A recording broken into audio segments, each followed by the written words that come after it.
గత కొంతకాలం నుంచి గోల్డ్ రేటు పసిడి ప్రియులకు షాకిస్తోంది. తగ్గినట్లే తగ్గి మళ్లీ అమాంతం ఎగబాకుతున్నాయి.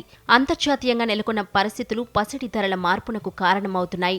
అమెరికాలో ఈ మధ్య జరిగిన పరిణామాలతో కూడా పెట్టుబడిదారులు అప్రమత్తమయ్యారు. డాలర్ బలహీన పడటంతో పాటు పెట్టుబడులను బంగారం వైపు మళ్లించారు. దీంతో బంగారం ధరలు మళ్లీ పెరుగుతున్నాయి. ఫిబ్రవరి 28న శనివారం 24 క్యారెట్ల 10 గ్రాముల బంగారంపై 3,160 రూపాయలు పెరిగి 1,64,730 రూపాయలకు చేరింది. 22 క్యారెట్ల 10 గ్రాముల బంగారంపై 2,900 రూపాయలు పెరిగి 1,51,000 రూపాయలు పలుకుతోంది. ఇక వెండి ధర కూడా కేజీపై 5,000 పెరిగి 3 లక్షలకు చేరింది. ఫిబ్రవరి 28 శనివారం దేశంలోని వివిధ నగరాల్లో బంగారం వెండి ధరలను పరిశీలిస్తే దేశ రాజధాని ఢిల్లీలో 24 క్యారెట్ల 10 గ్రాముల బంగారం ధర 1,64,880 రూపాయల వద్ద ట్రేడ్ అవుతోంది.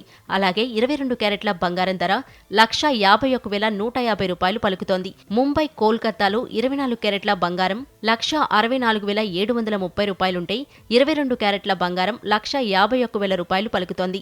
చెన్నైలో 24 క్యారెట్ల బంగారం ధర 1,65,820 రూపాయలుంటే 22 క్యారెట్ల బంగారం ధర 1,52,000గా ఉంది.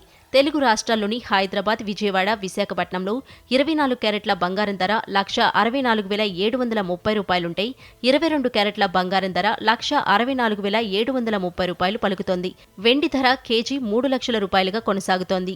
మార్కెట్కు అనుగుణంగా ఈ ధరలు పెరగవచ్చు, తగ్గవచ్చు. బంగారం కొనడానికి వెళ్లే ముందు ధరలు మరోసారి చెక్ చేసుకోవాలి.